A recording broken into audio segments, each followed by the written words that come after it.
बिस्मिल्लाहिर्रहमानिर्रहीम। अस्सलाम वालेकुम नाज़रीन, मैं हूं सैयद अनवारुल हसन और आप देख रहे हैं programme Dastak PTV news Islamabad studio से। नाज़रीन, मुल्क की सियासत और मईशत में गैर यकीनी की सूरत हाल बरकरार है।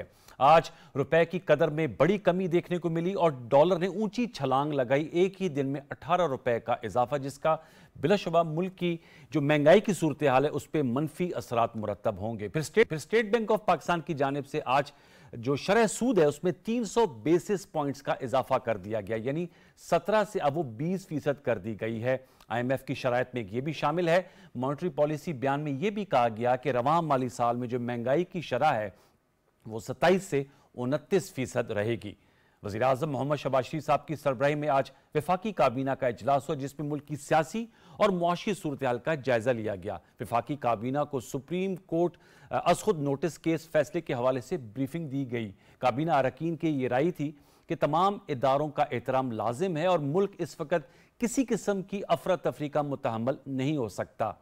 सेनेटर इसहाक डार साहब जो वज़ीर ख़ज़ाना है, उनका बयान भी सामने आया है और उन्होंने कहा है, क्लैरिटी लेकर आए हैं कि ये जो अफवाहें गर्दिश कर रही हैं कि खुदा न खास्ता पाकिस्तान डिफॉल्ट कर रहा है, ये बेबुनियाद है। साथ में उन्होंने ये भी कहा कि पाकिस्तान के जो फॉरेन रिजर्व्स हैं उनमें बेहतरी आई है और गुज़श्ता हफ्ते $1 अरब का इजाफा हुआ है, अगरचे इंटरनेशनल जो हमारी पेमेंट्स थी वो भी की गई हैं। और साथ में उन्होंने ये नवीद भी सुनाई है कि एक हफ्ते तक IMF के साथ मुआहिदा तय पा जाएगा और आज से IMF के साथ वर्चुअल मुज़ाकरात का आगाज हो रहा है।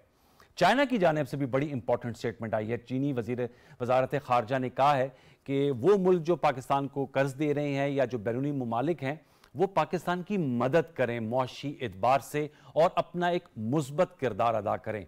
तो यह सियाको सबाक है हमारी आज की इस नशिस्त का, और जो मौजूद मेहमान शख्सियत हमारे साथ शरीक गुफ्तगू हैं उनको आपसे करार देते हैं। हमें ज्वाइन कर रहे हैं सेनेटर डॉक्टर अफनानुल्लाह खान साहब, मुस्लिम लीग नवाज से आपका ताल्लुक है, मरकजी रहनुमा है, हमारे साथ वीडियो लिंक पर मौजूद हैं। बहुत शुक्रिया सेनेटर साहब कि आपने प्रोग्राम दस्तक के लिए वक्त निकाला।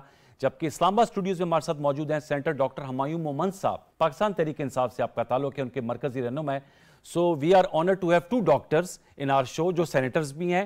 डॉक्टर हुमायूं जो है मेडिकल डॉक्टर हैं और डॉक्टर अफनान साहब जो हैं वो PhD डॉक्टर हैं। और हमारे साथ एक बड़े ज़बरदस्त जर्नलिस्ट भी हैं, हसन अयूब साहब, जो स्काइप पर हमारे साथ मौजूद हैं। और माशाल्लाह चाहे वो मुल्क की सियासत हो या दीगर मामलात हों उस पर ज़बरदस्त किस्म के तबसरे भी करते हैं और तज्जिए भी करते हैं। तो आज पहली दफ़ा हमारे साथ नशिस्त कर रहे हैं हसन अयूब साहब, आपका भी बहुत शुक्रिया। मैं आपकी इजाज़त से डॉक्टर अफनानुल्लाह खान साहब से गुफ्तगू का आगाज़ करूँगा। डॉक्टर साहब, गुफ्तगू का आगाज़ मैं इसी सवाल से करूँगा जो आज हर किसी की ज़बान पर है कि सर ये क्या वजह बनी कि एक रोज़ में डॉलर की इतनी ऊंची छलांग, लॉन्ग जंप मार दी। 18 रुपए जो है वो इजाफे के साथ 285 रुपए से जायद पर इंटर बैंक में आज डॉलर बिक रहा था। ओपन मार्केट में तो गालिबन इससे भी ज्यादा होगा। आपकी नजर में इसकी बड़ी वजह क्या है, जबकि इसहाक डार साहब तो कह रहे हैं हम IMF के साथ मुआहिदे के करीब हैं? जी बिस्मिल्लाहिर्रहमानिर्रहीम। देखिए, बात यह है कि IMF की कुछ कंडीशनैलिटीज़ हैं ये जिसके तहत जिनको पूरा करके हम IMF प्रोग्राम को बहाल कर सकते हैं। और IMF प्रोग्राम की बहाली का मतलब ये है कि IMF की ट्रांच जो आनी है वो भी आ जाएगी और जो दीगर ममालिक हैं, दोस्त ममालिक, उनसे जो हमें मदद मिलनी है फाइनेंशियल, वो भी आ जाएगी जी। अब वो जो कंडीशनैलिटी है उनमें एक कंडीशन उनकी ये भी है कि आप जो रुपये का जो रेट है वो जो आपका पाक अफगान बॉर्डर पे है उसके बराबर लेके आ जाए, ताकि जो डॉलर वहाँ से आपके जा रहा है अफगानिस्तान वो जाना रुक जाए। तो ये एक उनकी कंडीशन है। अब ज़ाहिर है हमारी मजबूरी ये है कि IMF प्रोग्राम जो PTI ने जो है वो निगोशिएट किया था और जो इनकी हुकूमत में या कहते हैं लाया गया था, उसको हम ये नहीं कह सकते कि हम उसको फुलफ़िल नहीं करना चाहते। हमें उसको या कहते हैं उसको पूरा करना पड़ेगा। अगर हम नहीं करेंगे तो मुल्क के हालात इतने ख़राब थे और अभी भी है, पिछले साल अप्रैल से अभी तक, कि मुल्क जो है वो डिफ़ॉल्ट की तरफ जाता है। तो we are stuck between a rock and a hard place. हम अगर हम 2013 से 2018 का आप हमारा दौर उठा के देख लें, 97 से 99, 90 से 92 का आप दौर उठा के देख लें, हमने इन्फ्लेशन जो है वो 2013 से 18 की एवरेज इन्फ्लेशन 4% थी जी। हमने 30 रुपये पैसे 35 रुपये किलो आटा छोड़ा था, 50 से 55 रुपये किलो चीनी छोड़ी थी, 140 रुपये किलो के ऊपर घी छोड़ा था। लेकिन हमारे कंट्रोल में तो नहीं था ना कि 4 साल जो कुछ इस मुल्क के अंदर हुआ और उसके बाद जाते जाते ये कह के ये मुल्क डिफॉल्ट, अगर हमारी हुकूमत गई तो मुल्क डिफॉल्ट हो जाएगा। तो ये जब ये मामला हो तो उसके बाद ज़ाहिर है मुल्क एकदम से तो ठीक होना नहीं है। खाली पिछले साल फरवरी के आप स्टैट उठा के देख लें, एक महीने में पाकिस्तान के $6 बिलियन डिप्लीट हुए हैं। जब इनको नजर आ गया था कि इनकी हुकूमत जा रही है, इन्होंने एक महीने में $6 अरब डिप्लीट किए पाकिस्तान के पेट्रोल की कीमत गिरा दी और जो है वो हर चीज इंपोर्ट करनी शुरू कर दी ताकि आने वालों को के लिए रिजर्व ना हो। और ये आप देख, अगर इस तरह के काम होंगे तो फिर जाहिर है उसका नतीजा तो फिर पूरी कौम को भुगतना पड़ेगा। लेकिन डॉक्टर अफनान साहब, कतल कलाम के लिए माजरत सर, एक तो ये बताएगा क्या अफगानिस्तान, आपने कहा जो अफगानिस्तान के बॉर्डर पे रेट है, तो क्या उसको रोका नहीं जा सकता बनिस्बत इसके कि डॉलर को उस सतह पे ले जाया जाए?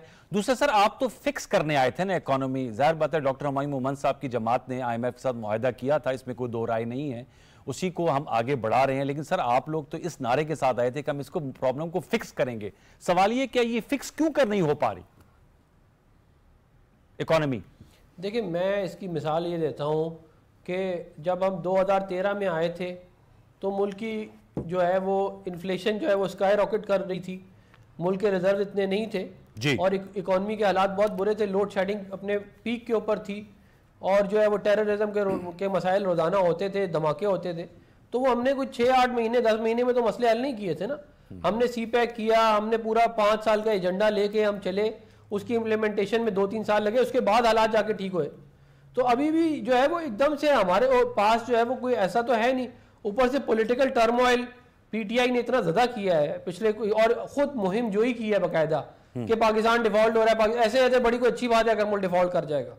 तो जब आप जाहिर है अगर मुहिम जोई की जाएगी डिफॉल्ट की, अगर मुल्क के अंदर पॉलिटिकल डिस्टेबिलिटी लाई जाएगी जैसे कि भी लाई गई है, तो उसकी कीमत तो फिर अदा करनी पड़ेगी ना।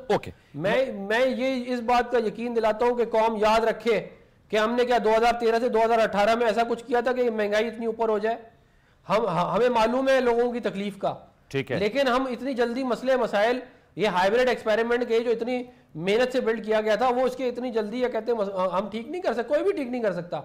ठीक हम कर लेंगे लेकिन उसमें कुछ टाइम लगेगा, अभी टाइम लगेगा। आपने कहा है डॉक्टर हुमायूं, आपने सारी गुफ्तगू सुनी। सेनेटर अफनान साहब ने कहा कि आप लोगों ने मुआहदा किया था, जो कि किया था, उसकी वजह से तमाम चीज़ें जो हैं वो इस वक्त ये IMF ने डॉलर रेट का भी, तो सेनेटर साहब हैं हुकूमत की नुमाइंदगी कर रहे हैं कि 285 पे इसलिए गया। फिर आज हमने देखा स्टेट बैंक ने भी 300 बेसिस पॉइंट्स बढ़ाया है और वो भी IMF की शराइत में शामिल हैं।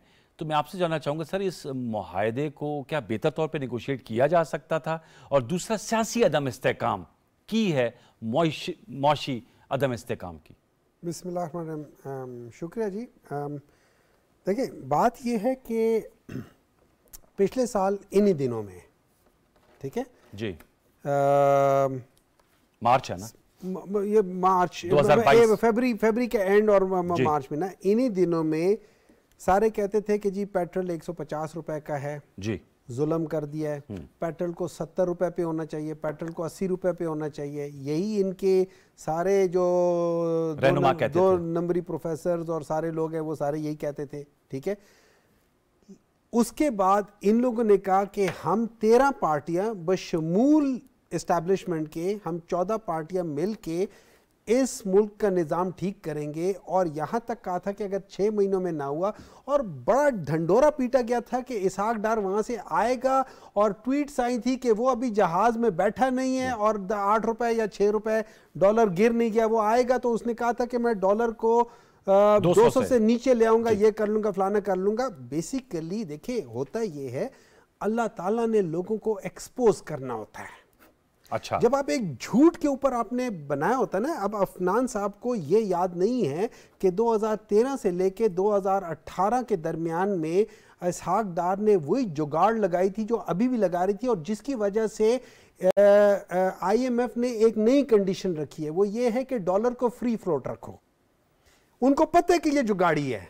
नहीं तो आपकी जो इनकी जो स्टैट्स है, आप उनको, ये तो इकोनॉमिक्स सर्वे में है ना। देखिए ना, बात ये है कि ये अभी उन लोगों ने कहा है कि आप डॉलर को फ्री, PTI ने तो आके डॉलर को फ्री फ्लोट कर दिया था, और आप समझते ठीक है फ्री फ्लोट, बिल्कुल फ्री फ्लोट। देखिए, डॉलर की एक एक्चुअल वैल्यू, जब आप डॉलर को फ्री फ्लोट नहीं करेंगे ना, तो आप उसके बदले में कुछ ना कुछ कर रहे होंगे कि डॉलर की वैल्यू को उधर तक करें। That is artificial. वो है मतलब मेरे 18 रुपए बढ़ा है, मेरे घर की आमदनी वो नहीं है कि मैं अपने साथ कोई अच्छी गाड़ी और अच्छे वो रख सकूं, तो मैं उसके लिए अगर कर्जे लेता रहूं या किसी तरीके से कोई एसेट्स बेचता रहूं ताकि अपने आप को स्टैंड करूं, मैं कब तक कर सकूंगा? गलत चीज है।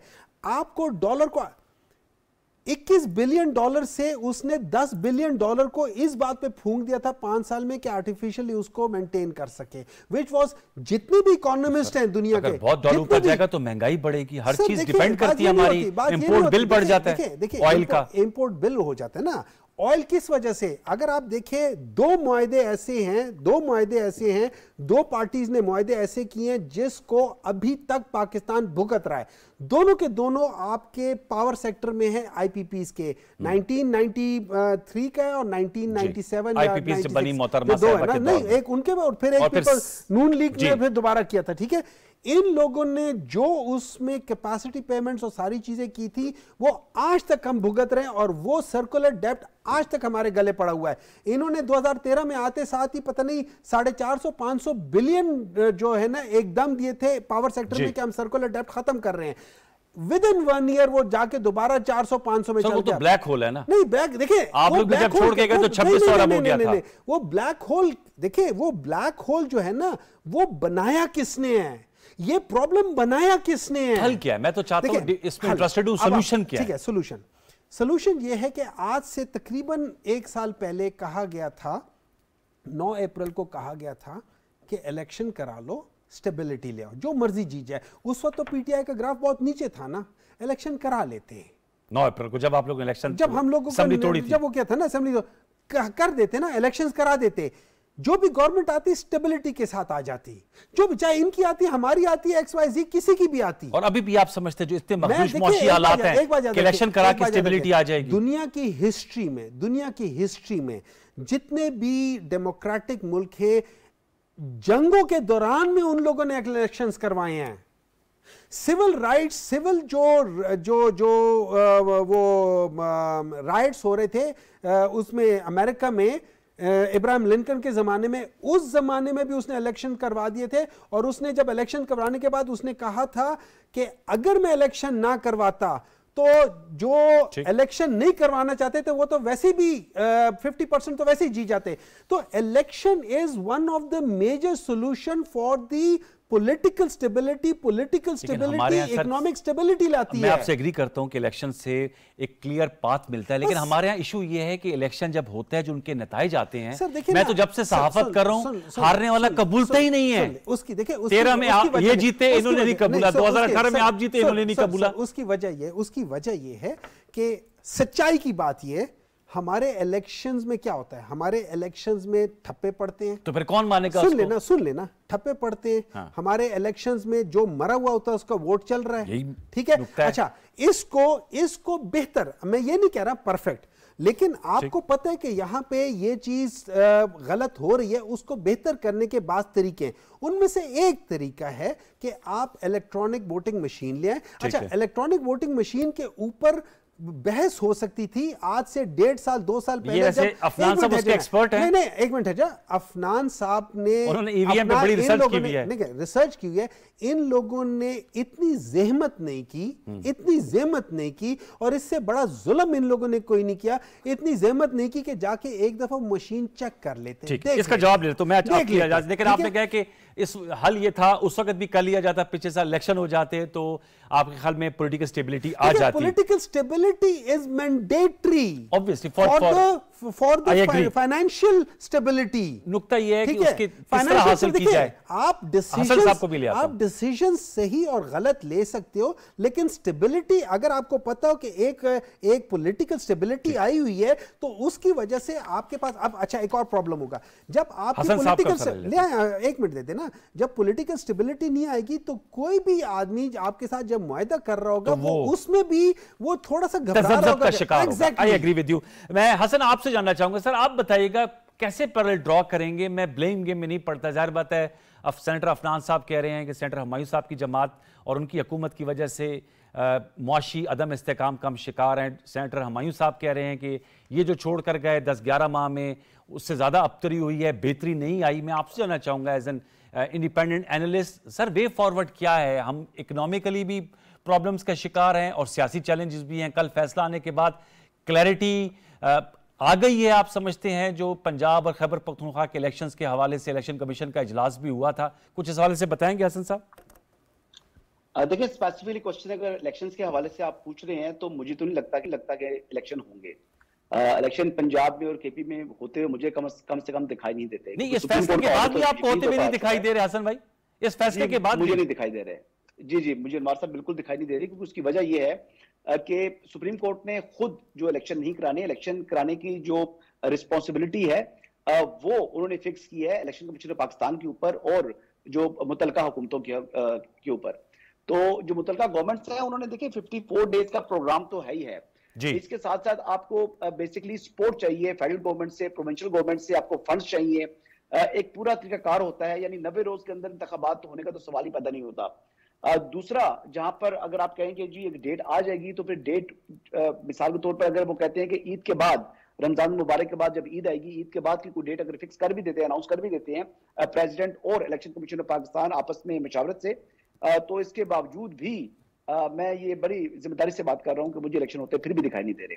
क्योंकि बैलेट पेपर्स है, आपने हमले की तैयारी करानी है, आपको फंड्स चाहिए। मतलब बुनियादी तौर के ऊपर तो आपने, अगर जिस तरह आप कह रहे हैं कि डॉलर जो है 18 रुपए आज जो है वो रुपया डॉलर के मुकाबले में गिर गया है, तो आप देखें कि आपने अभी 170 अरब रुपया इकट्ठा करना है, जो रेज करना है। IMF की कंडीशन है, जब तक आप उसको मीट नहीं करेंगे तो ये एडिशनल 60 बिलियन आप इसका क्वेश्चन कहां से लेकर आएंगे? बात देखिए, सच्ची बात जो सेनेटर हुमायूं मेमन साहब कह रहे थे कि मैं सच्ची बात ये है, तो सच्ची बात ये भी है कि शब्बर जैदी साहब ने भी कहा था कि मुल्क डिफॉल्ट हो चुका है, और उस वक्त इमरान खान साहब वज़ीर-ए-आज़म पाकिस्तान थे। सच्ची बात ये है कि जब इमरान खान साहब के खिलाफ तहरीक एतमाद आ रही थी तो उस वक्त आपका एग्रीमेंट था IMF के साथ कि आपने 30 रुपए तक जो 50 रुपए पेट्रोलियम डेवलपमेंट लेवी को बढ़ाना है, लेकिन आप उस वक्त 30 रुपए जो पेट्रोल जो है फी लीटर कीमत ड्रॉप कर गए थे और आपने 2-3 माह के लिए उसको फिक्स कर दिया था। सच्ची बात यह भी है कि ना आपकी इकोनॉमी जो है वो कतर की इकोनॉमी है, ना आपकी इकोनॉमी कुवैत की इकोनॉमी है, ना आपकी इकोनॉमी सऊदी अरब की इकोनॉमी है। आप एक थर्ड वर्ल्ड कंट्री है, आप IMF के प्रोग्राम में थे, आपने कर्जा लिया था सादा आदमी को बताने के लिए कि एक आदमी 1000 रुपया लेता है, कहता है जी कि मैंने घर में रोटी खानी है, तो वो रोटी खाने की जगह वो बंदा जो है वो पैसे जाकर किसी जगह मजार पे जाकर दे आए कि मैंने बड़ा नेकी का काम किया है, तो वो नेकी का काम नहीं है। नेकी का काम ये है कि अपने बच्चों को खाना खिलाए। ठीक, आप बात समझ रहे हैं? exactly. तो ये बुनियादी चीजें हैं। तो सच्ची बातें तो ये भी है, हमारी इकोनॉमी जो है वो इस वक्त एक बात देखें, एक बात हमें समझनी होगी कि आज नहीं कल नहीं परसों, साल बाद, 5 साल बाद, मैं नहीं बता सकता कब, लेकिन एक दफा रीस्ट्रक्चरिंग तो आपको लोन्स की करानी पड़ेगी, क्योंकि आपकी जो इनकम है और जो आपके ऊपर इस वक्त कर्ज आ चुका है और जो आपकी जो रीपेमेंट्स हैं वो अब मैच नहीं करती,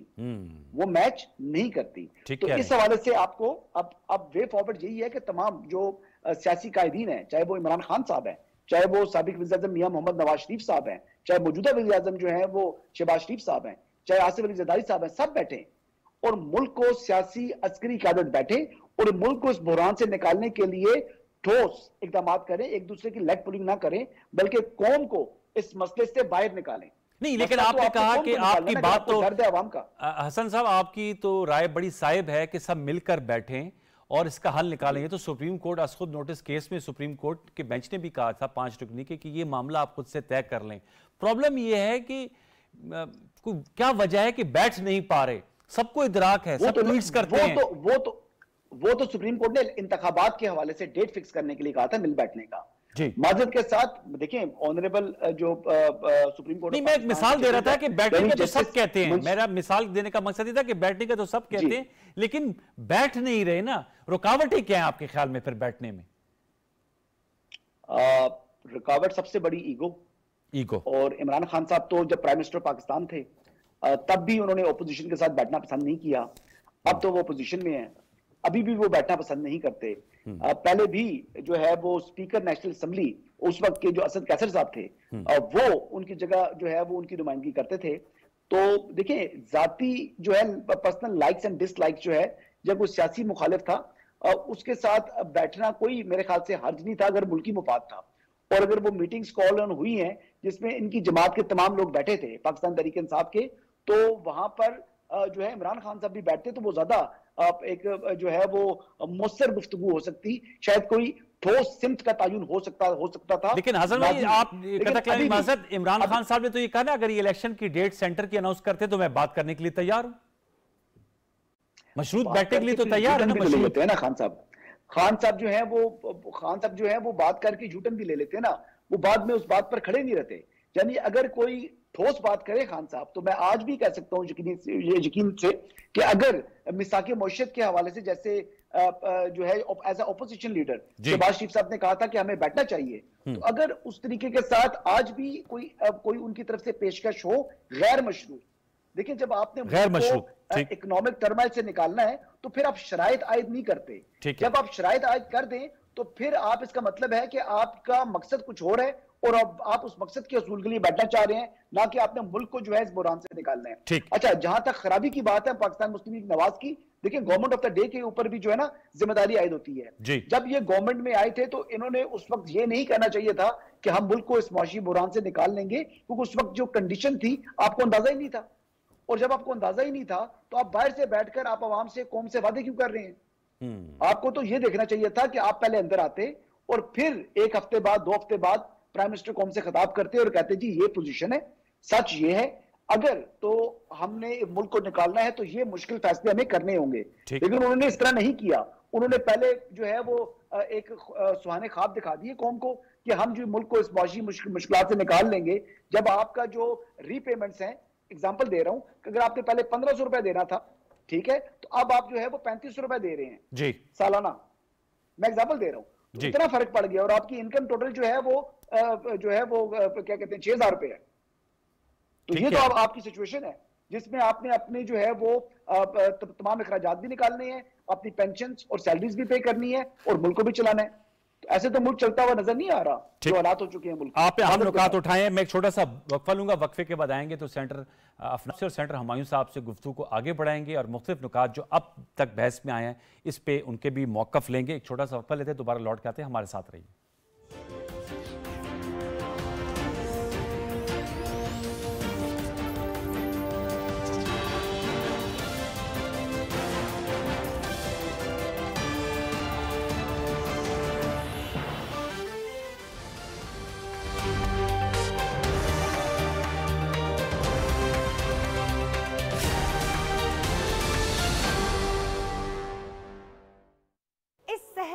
सफरनामे में आप हमारे साथ महवे नजारा हो जाएं। Travelling tunes of Pakistan. वो सामने आ रहा है खुजरात पास। Congratulations to PTV on launching the program Traveling Tunes of Pakistan.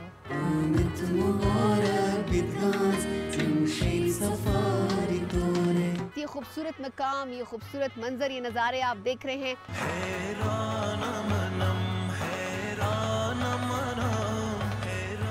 Pakistan के सूबों में जाकर वहाँ के लोगों की जुबानों के बारे में, उनके कल्चर के बारे में हर चीज आपको दिखाने वाले हैं।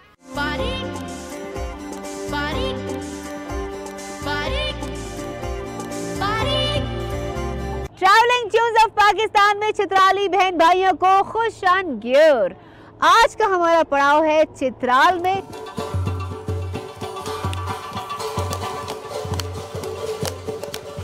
ग्राहक कतर मनो पिशावर से तासुता हर कले वायु खुश आमदीद वायु।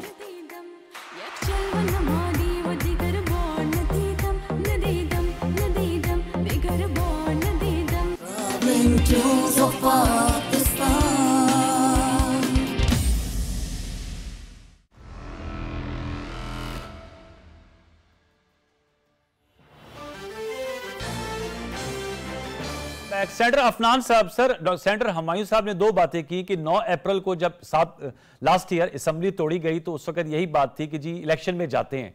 तो उन्होंने कहा उस वक्त जैसे आप भी कहते हैं कि ये कोई जादू की छड़ी नहीं है कि 5 या 6 महीने 10 महीने में सिचुएशन यकसर बदल जाएगी, ना ये एग्री, और क्लियर पाथ होना चाहिए, एक रनवे मिलना चाहिए किसी भी गवर्नमेंट को। तो उन्होंने कहा उस वक्त हमारी बात नहीं मानी गई। अभी भी इनका यही इसरार है कि आप भाई इलेक्शन करा लें, उसके बाद जिसको मैंडेट मिलता है वो आवाम को जवाबदेह होगा। जो इंटरनेशनल फाइनेंशियल इंस्टीट्यूशंस हैं उनको भी पता चल जाएगा कि आप लोग 10 माह के लिए हैं या 5 साल के लिए हैं और कौन सी जमात है। तो ये इस पे आप क्या रिस्पॉन्ड करेंगे? दूसरा, चूंकि ईवीएम की बात की सेनेटर हुमायूं साहब ने, और मुझे याद है आपका हमने बड़ी नशिस्ती की थी, आप उस कमेटी में भी थे मेरे ख्याल में सेनेट की जो बनी थी ईवीएम के हवाले से, क्या वो ये ठप्पा और हमारे यहाँ जो मुबैना धांधली होती है उसका हल है ईवीएम? इन दोनों नुकात पे जवाब दीजिएगा सेनेटर अफनान साहब। जी देखिए, जो पहला आपका सवाल है उसका तो जवाब ये है कि इन्होंने ये कहते हैं कि 9 अप्रैल को इन्होंने या 10 अप्रैल को इन्होंने असम्बलियाँ तोड़ी और इलेक्शन हो जाते तो आज ये मसला ना होता। तो भाई अगर आप 10 अप्रैल की बात कर रहे हैं तो आप उसे 1 महीना पीछे चले जाएं, 8 मार्च पे चले जाएं, जब हमने वोट ऑफ नो कॉन्फिडेंस जमा कराने से पहले आपको कहा था कि असम्बलियाँ तोड़ दो, इलेक्शन करा दो, हम वोट ऑफ नो कॉन्फिडेंस जमा कराने लगे। तो इन्होंने बड़े तकब्बर के साथ हमें जवाब दिया था कि नहीं, हम आखिरी गेंद तक लड़ेंगे, आप बेशक अखबार उठा के देख लें, मैं आखिरी गेंद तक लड़ूंगा। और भाई जब हमने आपको ऑफर की थी ना, आप तोड़ देते असेंबलियां और देख लेते फिर क्या होता है। तो जब आप मतलब ये नहीं हो सकता कि जब इमरान खान के इंटरेस्ट में हो तब असेंबलियां टूटे, जब इमरान खान के इंटरेस्ट में ना हो तब वो असेंबलियां ना टूटे। और आपने असेंबलियों को मजाक ही बना लिया ना। पहले आप इस्तीफा देते हैं नेशनल असेंबली से, आप कहते हैं मैं जो है इधर जाऊंगा ही नहीं, और फिर आपको लगता है ओ वो तो केयर टेकर सेटअप भी आना है, चलो जी वापस चलते हैं असेंबलियां। मतलब ये कोई मजाक है। 6 महीने रह गए थे नेशनल इलेक्शन के अंदर, आपने मुल्क के अंदर पॉलिटिकल डिस्टेबिलिटी पैदा करने के लिए 2 असेंबलियां तोड़ दी। मतलब ये कोई अपना गुड्डा और गुड़िया का खेल तो नहीं है ना, ये पूरा मुल्क है 22 करोड़ का। आपने अपने जाती मुफाद के लिए अपने वजीर आजम बनने के चक्कर में पूरा मुल्क की ऐसी तैसी की, इसका भी तो आप जवाब दे हैं कि नहीं है। तो ये कह देना बड़ा आसान है कि जी 9 अप्रैल को तोड़े, तो हम तो तोड़ रहे थे। भाई आपको 8 मार्च को कर देना चाहिए था ना, ताकि ये मसला ही ना होता। ये तो नुक्ता। फिर आपने बात की ईवीएम की। जी ईवीएम की आपने बात की। देखिए ईवीएम की जो पार्लिमानी कमेटी थी, पार्लिमानी अफेयर्स की, उसका मैं हिस्सा था। मेरी डॉक्टरेट जो है वो आईटी के अंदर है, मेरा एरिया ऑफ एक्सपर्टीज भी यही है। कोई दुनिया का ऐसा निज़ाम नहीं है, चाहे वो आईटी का हो या नॉन आईटी का हो, जिसके अंदर जो है कोई ना कोई आप रिग नहीं कर सकते। सिस्टम जो है उसको इंसान चलाते हैं। अगर इंसानों ने सिस्टम को रिग करना हो तो आईटी सिस्टम को ज्यादा आसान है रिग करना, बजाय इसके पेपर बेस्ड सिस्टम को। क्योंकि आईटी के अंदर तो आपने बटन दबाना है, सारा आपका काम हो जाएगा। अब आपको मिसाल में देता हूं, ये कहते हैं कि हम जो ईवीएम मशीन इन्होंने बनाई थी वो हमने टेस्ट नहीं की, मैंने वो ईवीएम मशीन टेस्ट की है। अच्छा। उस ईवीएम मशीन के अंदर सारे दिन का वोट काउंट होता है, आप बटन दबाएं वोट काउंट होगा, पूरे दिन के जितने वोट पड़े हैं, और एक पर्ची निकलेगी, ठीक है ना। वो पर्ची के ऊपर एक क्यूआर कोड होगा, वो क्यूआर कोड आप ट्रांसमिट करेंगे। अगर वो क्यूआर कोड मैं चेंज कर देता हूं तो आपका रिजल्ट चेंज हो गया। ये बात मैंने उधर पूछी है इनसे, ये जो अपना शिबली फराज साहब है, इनके पास कोई जवाब नहीं था इसका। ये कहते हैं ना फूल प्रूफ सिस्टम था, कोई फूल प्रूफ सिस्टम नहीं था। आप उस सिस्टम को हैक कर सकते हैं, आप जो उसकी ट्रांसमिशन है उसको हैक कर सकते हैं, आप क्यूआर कोड को चेंज कर सकते हैं, और ये बड़ा सिंपल तरीका है, कोई इतना मुश्किल भी नहीं है। अच्छा, ये कौन हम एक हवा जी आपने उसका सब वजाहत कर दी। हसन साहब ने ये भी कहा आप लोगों ने सुहाने ख्वाब नहीं दिखाने चाहिए थे लोगों को। आप बताया कि जी तमाम मामला जो है वो कंट्रोल में आ जाएंगे, तो उन्होंने कहा जाहिर बात है इस वक्त सेनेटर अफनान साहब आपकी हुकूमत है, जाहिर बात है buck stops at you people, आप मैन ऑन स्ट्रीट, आप तो माशाल्लाह जाते हैं, घूमते फिरते हैं, लोग अब आपसे सवाल करते हैं। ये तो नहीं ना कि सेनेटर हुमायूं साहब से पूछेंगे जी आपकी साहब हुकूमत थी 10 माह पहले, आप जवाब दें। एक कॉमन मैन तो आपसे ही सवाल करेगा ना सर। देखिए मैं ये कहता हूं कि 28 नवंबर के बाद हमारी हुकूमत आई। 28 नवंबर से आज हो गया दिसंबर, जनवरी, मेरी गुजारिश सुन लेना सर, दिसंबर, जनवरी और फरवरी 3 महीने हो गए, सही है ना जी। और जो 4 साल इन्होंने हुक्मरानी की है, इस पिछले 5 साल के 3 महीने हमें दे दें तो 4 साल इनको दें, ये जो हाइब्रिड वाले हैं। ये इस तरह तो नहीं होगा ना, क्या कहते हैं, अगर आपने मलबा गिराना भी है हम पे इसका, तो जो जितना हमारी हुकूमत है उतना मलबा गिरा दे। 5 साल का है ना ये सारा गन। हाँ, ये इस पे बड़ा आसान है। ये आपने जो बात की है इस पे सेंटर हुमायूं साहब वो कह रहे हैं जितना हमारा टेन्योर है, जो मौजूदा इकोनॉमिक सिचुएशन है उसका मैस हम पे उतना ही डालें, और जो आपकी 4 साल की थी उस आप पर आएगा। दूसरा ईवीएम का तो उन्होंने कहा वो तो रिग हो सकती है, क्यूआर कोड बदल सकता है, वो तो आपके सामने कह रहे हैं सारी बात। आपके प्रोग्राम में अफनान साहब के साथ ये बात पहले भी बहस हो चुकी है जी। वो कहते हैं मैनिपुलेट हो सकता है। इनको ये भी इल्म नहीं था कि उस ईवीएम में जब आप किसी को वोट देते हैं तो उधर से उस पार्टी की एक पर्ची निकलती है। जब आप बल्ले को वोट देते, बल्ले की पर्ची निकलती है, आप तीर को वोट देते, तीर की पर्ची निकलती है उसको, तो उसका एक फिजिकल एविडेंस भी जाता है, ठीक है, उसमें खाली वो नहीं है। तो अगर कोई क्यूआर कोड बदलना चाहता है, और दुनिया में हर एक चीज, इस वक्त जो सिस्टम है क्या उसमें रिगिंग नहीं हो रही? ठीक, देखिए you need to improve system, ठीक है। एक मिनट अफनान, एक मिनट अभी मुझे बोल लेने दे, ठीक है। इनको नहीं मालूम था, ठीक है, उसके अंदर वो सिस्टम है। तो अगर फर्ज करें, अगर फर्ज करें मुझे मालूम, अगर मालूम था तो, अगर मालूम था तो आपने जानबूझ के उसका जिक्र नहीं किया, क्योंकि now you have got a physical evidence. नहीं, मैंने क्यों नहीं किया? आपने नहीं किया, आपने सिर्फ क्यूआर कोड के कागज पे किया। अफनान, फिजिकल रिजल्ट है, अफनान, और आपका क्यूआर कोड का रिजल्ट है, कौन सा रिजल्ट चलेगा? अफनान सिर्फ क्यूआर कोड का किया, आपने ये नहीं कहा उसके साथ एक पर्ची निकलेगी और वो फिजिकल वोट भी होगा। So please now keep quiet, ठीक है। एक मिनट है जाए, एक मिनट है जाए। इससे पहले बात हो रही थी, हसन साहब बता रहे थे 60 अरब कहां से आएंगे। एक मिनट है ना, उन्होंने कहा था कि इन लोगों ने पैसे कम कर दिए हैं और रुपए इतने होते हैं, 1000 रुपए होती है और वो कहीं और खर्च कर दें। जब हमारा आईएमएफ के साथ डील हुई है, आपकी डील होती है कि यार तुमने इस साल में इतना जमा कराना है, तुमने हाँ, वो जो उसका कह रहे थे कि वो आप लोगों ने वो सारी चीजें सब्सिडी दी ना, मतलब सब्सिडी से पहले देखिए, मेरे एक साल में आपको एक टारगेट देते कि आपने अपना जो टैक्स कलेक्शन है वो इतनी करनी है, आपने अपना जीडीपी को यहां पहुंचाना है, फलाना करना है। हमारा क्या था? हमारा था जीडीपी 4.8% आपने करनी है। हमने कहा ठीक है। उन्होंने कहा एक्सपोर्ट्स आपके 26 बिलियन तक आपने लेकर जाने हैं, आपने एग्रीकल्चर को 3.5% पे लेकर जाना है, आपने इंडस्ट्री को 6.6% पे लेकर जाना है, आपने सर्विस इंडस्ट्री को इस तरह करना है। हर एक चीज में क्या है, हमने क्या किया? मैं बात कर रहा हूं फरवरी तक की बात कर रहा हूं, हमने 6% तक लेकर चले गए, हमने 28 बिलियन 2 बिलियन एक्स्ट्रा कर लिया, हमने एग्रीकल्चर को 3.5 की बजाय 4.4% बढ़ा दिया, हमने इंडस्ट्री को 7.2% बढ़ा दिया। So we over achieved our target. लेकिन पीडीएल नहीं बढ़ाया ना, पीडीएल तो तय था ना सर। एक मिनट है ना, एक मिनट है। हम जब देखिए, जब आपने जो पैसा कमाना चाह रहे होते हैं, जो टारगेट्स होते हैं, उससे ज्यादा मतलब आपका फंडेड थी सब्सिडीज, ये कहने का मकसद ठीक है ना। तो हमारे फंडेड थी क्या चीज? जो सब्सिडीज दी थी, जो पेट्रोल की कीमत कम की, जो डीजल की कीमत कम की, जो बिजली की कीमत फ्रीज कर, उसकी सब्सिडी की फंडेड थी। यस। नहीं तो वो तो सारा झगड़ा यही था आईएमएफ का। ये झूठ बोलते हैं, ये आईएमएफ ने सर किया ना। देखिए मेरी बात सुने, आप शौकत तरीन के पूछ ले, उसने पूरा बताया था कि मेरे ख्याल में 8 पॉइंट समथिंग बिलियन था या कुछ था। उन्होंने कहा था कि ये इधर पड़े हुए, ये इधर पड़े हुए, ये इधर पड़े हुए। उसने 4 हिस्सों में उसको बताया। तय क्यों किया था आईएमएफ से? क्या चीज तय क्यों किया था कि हम कीमत बढ़ाएंगे? किया था ना वो, 1 साल पहले किया था ना, नवंबर में किया था ना, चंद माह पहले किया था ना, 4 माह पहले। फरवरी आपको जब पता चल गया तो अच्छा, ये तो एक मैं बता रहा हूं कि क्यों किया था। जब आपके पास एक्स्ट्रा पैसे आते हैं, अपने अपने बच्चों को खिलाना होता है ना, बेचारे भूखे। अच्छा, अब मैं बताता हूं कि रुपया, ये डॉलर अभी क्यों हुआ है, ये बॉर्डर की बात नहीं है, आपके स्मगलिंग नहीं हो रही। और स्मगलिंग तो कब से हो रही है, फिर क्या वजह है? मैं बताता हूं। मूडीज ने क्या किया 3 दिन पहले, रेटिंग नीचे की है। डॉलर कब ऊपर उठा है? मुझे टाइमलाइन इसका तो अभी कल आज उठा है ना, कल और आज, पहले 3 और फिर 15, ठीक है ना, ये हुआ है ना। उससे 2 दिन पहले तो मूडीज ने आपकी रेटिंग खराब कर दी। उन्होंने 2 चीजें खराब की है, आपकी रेटिंग भी खराब की और आपको कहा इनका वो रिस्क ऑफ डिफॉल्ट भी ज्यादा हो गया है। तो क्या होगा? आपके ऊपर ट्रस्ट डेफिसिट हो जाएगा। नंबर 2, आपकी रेमिटेंसेस कितनी कम हो गई? आपकी तकरीबन 20% के करीब रेमिटेंसेस कम हो गई है। एक मिनट है जना, एक मिनट है जाए। आईएमएफ के साथ आपकी बात नहीं हुई? नहीं, वो कह रहे अगले हफ्ते हो जाएगा। भाईजान जब अगले हफ्ते होगा, इस वक्त तो नहीं हुआ ना।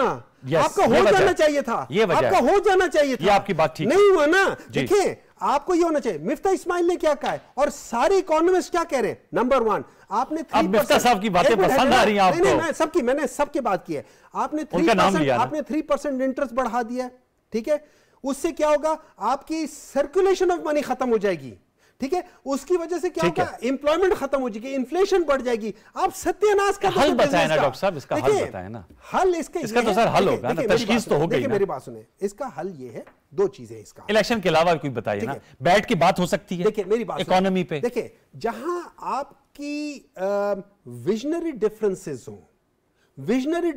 हो, वहां देखिए, फर्ज करें प्रैक्टिकल बात भी तो हो सकती है ना। नहीं, देखिए प्रैक्टिकल बात, सिंपल सी बात ये, फंडामेंटल्स पे, फंडामेंटल एक चीज है, देखिए आवाम होगी, अगर खरीद होगी तो सियासत होगी। मेरी बात सुने ना, मेरी बात, अगर मुझे इतना गम होता इस मुल्क का, तो आज मेरा मजहबी उमूर वाला बंदा वो उस पे जो इतने बड़े होटल में बैठ के वहां पे तस्वीरें खिंचवा के भेज रहा होता कि मैं 1,25,000 रुपए नहीं। देखिए ना, आप देख ले, पिछले नवंबर से तो इनकी हुकूमत आई है ना, इससे पहले किसकी हुकूमत है? ये चल रहे भेड़ की चाल।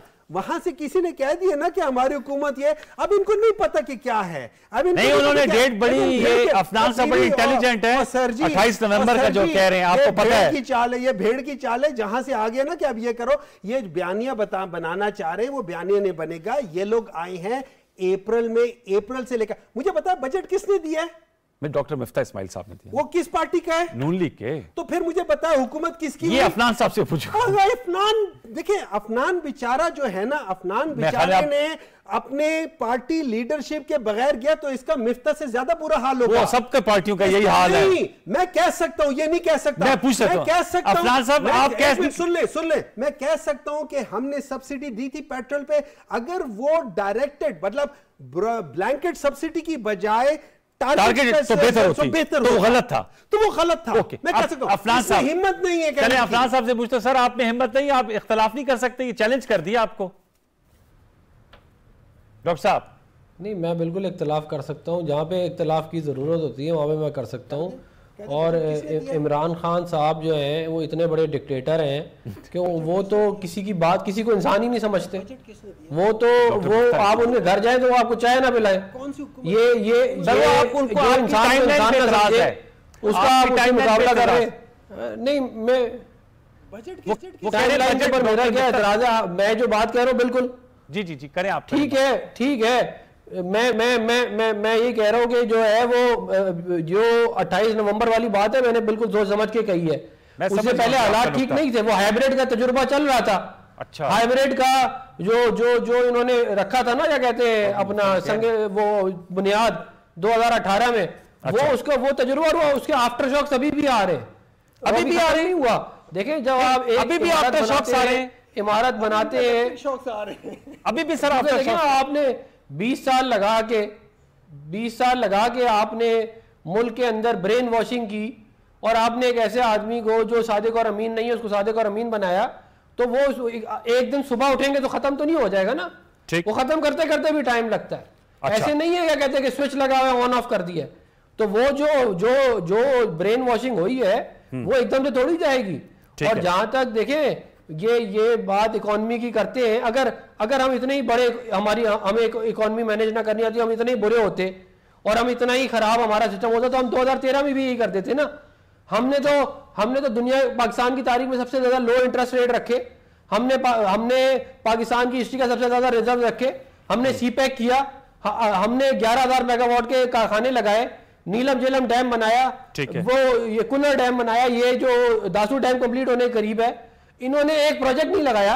आप कोई प्रोजेक्ट ना लगाएं, आप सारे दिन बैठ के कहते सोते रहे, कोई भी काम ना करें, ना कोई बिजली बनेगी ना कोई कारखाना लगेगा, आप बस गए बस ठीक है चलता रहे। अगर ये कर रहे तो ये और भी आसान है। आपका नुक्ता क्या? हसन आपसे जानना चाहूंगा, बताइएगा। यहाँ तो गुफ्तगू ज़ाहिर बात है, दोनों सेनेटर्स मौजूद हैं, हमारे लिए ऑनरेबल हैं, अपना पार्टी का बयानिया लेकर आ रहे हैं। आपसे मैं जानना चाहूंगा सर, आप बताएं आगे का रास्ता क्या है? अब आगे भी दुश्वारी है, आपने तो कह दिया है प्रोग्राम में कि जी आपको तो इलेक्शन होता हुआ नजर नहीं आ रहा।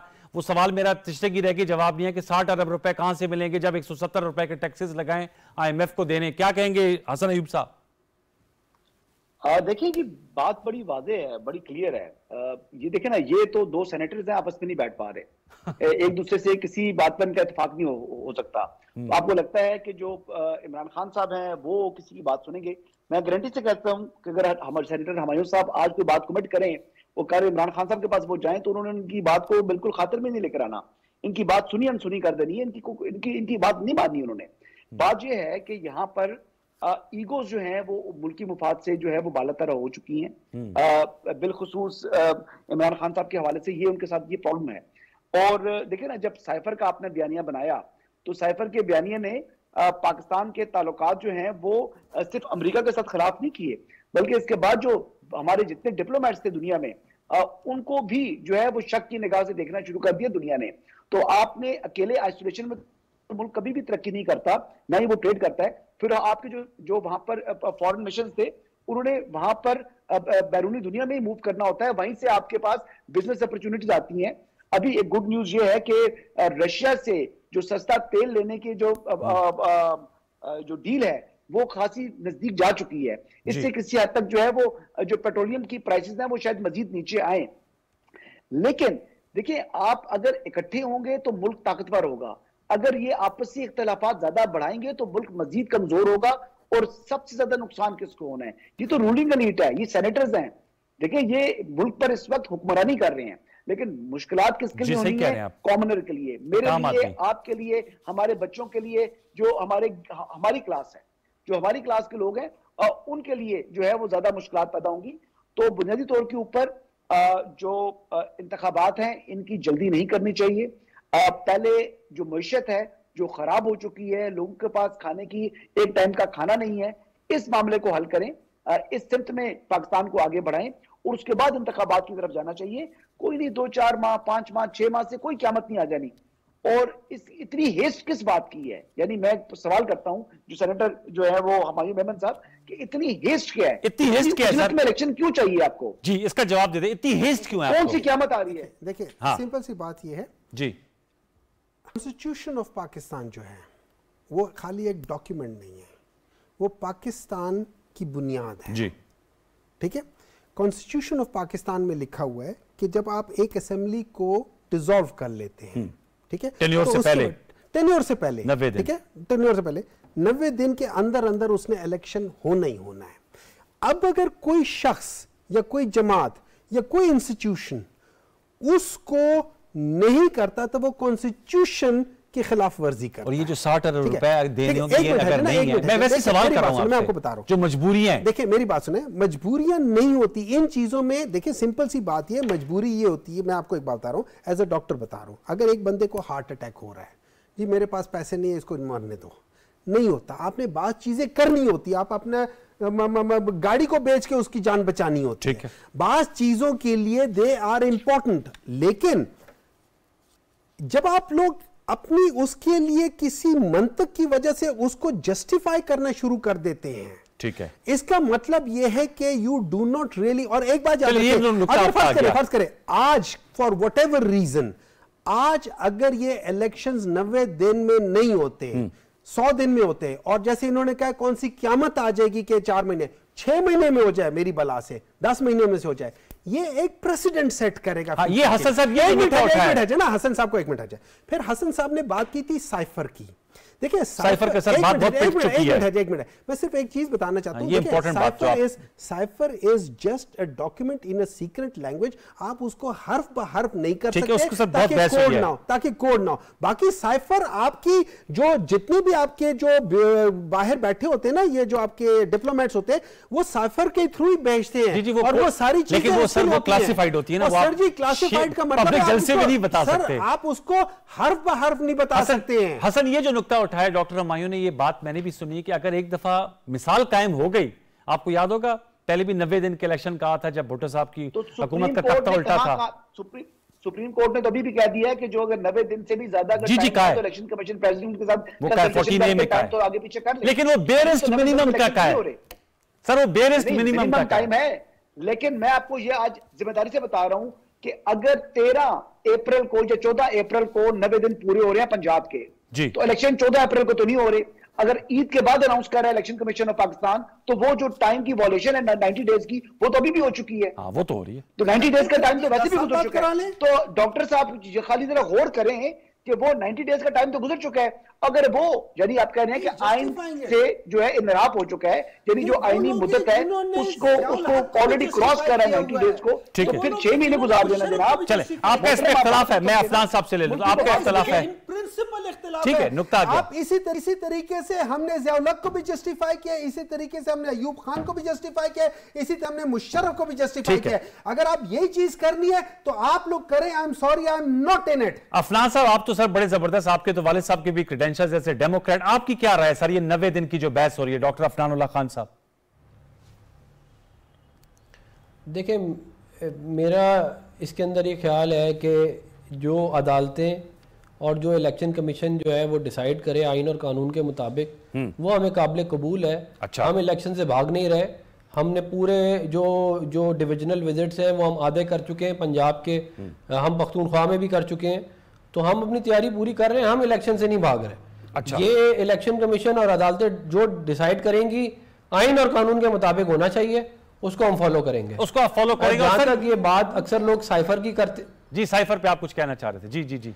जो वर्ड साइफर है ना, जो वर्ड साइफर है इसका मतलब है एनक्रिप्टेड टेक्स्ट। यस। साइफर कोई पढ़ नहीं सकता क्योंकि ये वंस और जीरोस होते हैं, आपको नजर कुछ नहीं, उसका मतलब कुछ वो रीडेबल नहीं होता। ये लोग साइफर साइफर के बयानिया बनाया गया था डॉक्टर साहब बसंत इतराम, उसकी बात कर रहे हैं, वो भी इतना सिंपल नहीं कह रहे हैं, वो ठीक कह रहे हैं, गलत भी नहीं है, वो ठीक कह रहे हैं, वो ठीक कह रहे हैं। और सर ये मुझे डॉक्टर अफरान साहब की जो बयानिया, तो वो बयानिया का जनाजा तो उन्होंने खुद निकाल दिया ना, जब उन्होंने कहा कि जी मेरा तो अमेरिका के साथ ताल्लुका अच्छे वो तो सर आप एक्सपोर्ट हुआ था पहले, वो तो पहले एक्सपोर्ट हुआ था, उसके सिर्फ ओरिजिन पे बात हुई है, मोदी एक्सपोर्ट हुआ, फिर इंपोर्ट हुआ, या इंपोर्ट हुआ फिर एक्सपोर्ट हुआ, वो तो इन्होंने खुद कह दिया। यहां से देखिए ये मुबैना तौर पे इंपोर्टेड तो ना हुए, हमारा ख्याल ये था कि वहां से ओरिजिन हुआ है, लेकिन पता चला कि यहां से ओरिजिन हुआ है। ये बाद में पता चला, ये बाद में पता चला, हमने बाद में कह दिया। ठीक है, लास्ट वर्ड अफनान साहब, मूडी रेटिंग आपने डॉलर का बताया कि अफगानिस्तान के बॉर्डर पे स्मगलिंग की वजह से हो रहा है, ये आखिरी नुकता बयान कीजिएगा। डॉक्टर हमारी साहब को तो कहा है कि मूडी रेटिंग्स की वजह से इंटरनेशनल मार्केट का